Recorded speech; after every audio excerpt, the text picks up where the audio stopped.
गांधी सोचता है मेरा नाम सावरकर नहीं है? क्या सच में सावरकर ने माफी मांगी थी? जिस सावरकर को इंदिरा ने बताया था देशभक्त, उसी सावरकर से क्यों है राहुल गांधी को इतनी नफरत? इन दिनों एक नाम काफी चर्चा में है और वो नाम है वीर सावरकर का।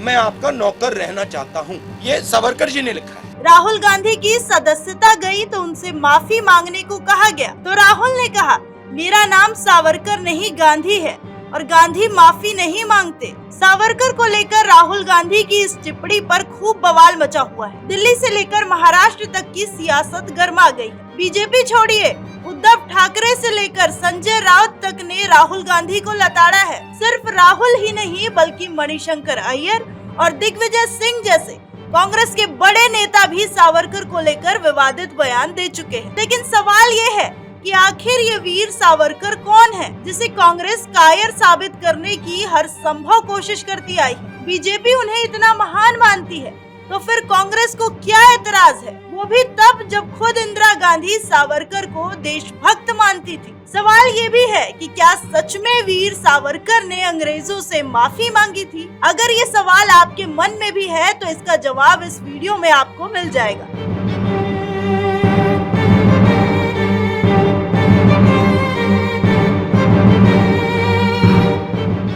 हम आपको इस सवाल का जवाब दें उससे पहले आप ये जान लीजिए कि आखिर वीर सावरकर थे कौन। वीर सावरकर का पूरा नाम विनायक दामोदर दास सावरकर था। उनका जन्म 28 मई 1883 को महाराष्ट्र के नासिक के पास भागुर गांव में हुआ था। सावरकर स्वतंत्रता आंदोलन के अग्रिम पंक्ति के सेनानी थे। सावरकर को ही हिंदुत्व को लाने का श्रेय दिया जाता है। सावरकर ने अपने सनसनीखेज और इन्वेस्टिगेटिंग हिस्ट्री को लिखकर अंग्रेजों के होश उड़ा दिए थे। 26 फरवरी 1966 में सावरकर का निधन हो गया। अब सवाल उठता है कि क्या सच में वीर सावरकर ने अंग्रेजों से माफी मांगी थी? इसके पीछे बीजेपी और कांग्रेस दोनों की अलग अलग थ्योरी है। वहीं मनोज मुंतशिर का क्या कहना है वो आपको बताते हैं। वीर सावरकर वही क्रांतिवीर हैं जिन्हें अंग्रेज सरकार ने क्रांति के अपराध में काला पानी का दंड देकर 50 सालों के लिए अंडमान की सेल्युलर जेल भेज दिया गया था। 10 साल बाद जब वीर सावरकर काला पानी वाली यातनाओं को झेल कर बाहर आए तो कुछ बुद्धिजीवियों ने उन पर माफी मांगने का आरोप लगा दिया। साफ शब्दों में कहूँ तो वीर सावरकर ने कभी भी माफी नहीं मांगी। जिस व्यक्ति ने 10 साल काला पानी की सजा भुगत ली उसके विषय में माफीनामा या फिर दया याचिका का जिक्र करना बिल्कुल आश्चर्यजनक लगता है। अब मनोज मुंतशिर की बातों पर भरोसा करें तो सावरकर ने माफी नहीं मांगी थी, लेकिन हाँ एक याचिका अंग्रेजों के सामने लाई गई थी, इस बात से भी इनकार नहीं किया जा सकता। मनोज मुंतशिर ने ये बात एक आर्टिकल के जरिए बताई। आज तक हमें जिस माफीनामे के बारे में बताया जाता रहा है वो सिर्फ सामान्य सी एक याचिका थी जिसे फाइल करना राजनीतिक कैदियों के लिए आम बात थी। सिर्फ सावरकर ही नहीं, कई बड़े सेनानियों ने भी ऐसी याचिकाएं दी थी। सावरकर ने खुद अपनी आत्मकथा में भी लिखा है कि जब जब सरकार ने सहूलियत दी तब तब मैंने याचिका लगा दी। मनोज मुंतशिर ने सावरकर पर सवाल उठाने वाले लोगों से पूछा, क्या आपकी अंतरात्मा इस बात के लिए आपको इजाजत देगी कि अगर आप अपराधी न हो और आपको जेल में बंद कर दिया जाए, उसके बाद आपको बचाव का मौका मिले तो आप क्या करेंगे?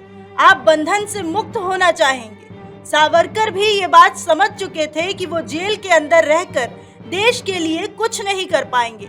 राष्ट्र के लिए कुछ करने की इच्छा रखने के उद्देश्य से सावरकर ने याचना लगाई थी, लेकिन इसका मतलब ये नहीं कि उन्होंने माफी मांगी थी। कांग्रेस सावरकर से क्यों चिढ़ती है? जिस सावरकर को पूर्व प्रधानमंत्री इंदिरा गांधी देशभक्त मानती थी, दुनिया को उनके बारे में बताती थी, उनके ऊपर डाक टिकट जारी कर दिया था, तो फिर कांग्रेस को उनसे इतनी दिक्कत क्यों है?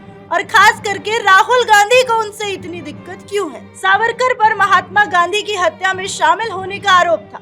बाद में कोर्ट ने उन्हें बरी कर दिया था। सावरकर हिंदुत्व को आगे बढ़ाने में विश्वास रखते थे। कांग्रेस कहती है कि सावरकर ने जेल से छूटने के बाद आजादी के किसी भी आंदोलन में हिस्सा नहीं लिया। साल 2004 में मणिशंकर अय्यर ने भी सावरकर को लेकर बयान दिया था और कहा था कि हिंदुत्व शब्द की खोज सावरकर ने ही की थी। सावरकर को लेकर बीजेपी और कांग्रेस की अलग अलग मान्यताएं हैं। जो सावरकर को ठीक से मानता है जानता है या उनके बारे में पढ़ा है वो सावरकर को एक वीर योद्धा मानता है और बाकी राहुल गांधी के रास्ते पे चलते हैं।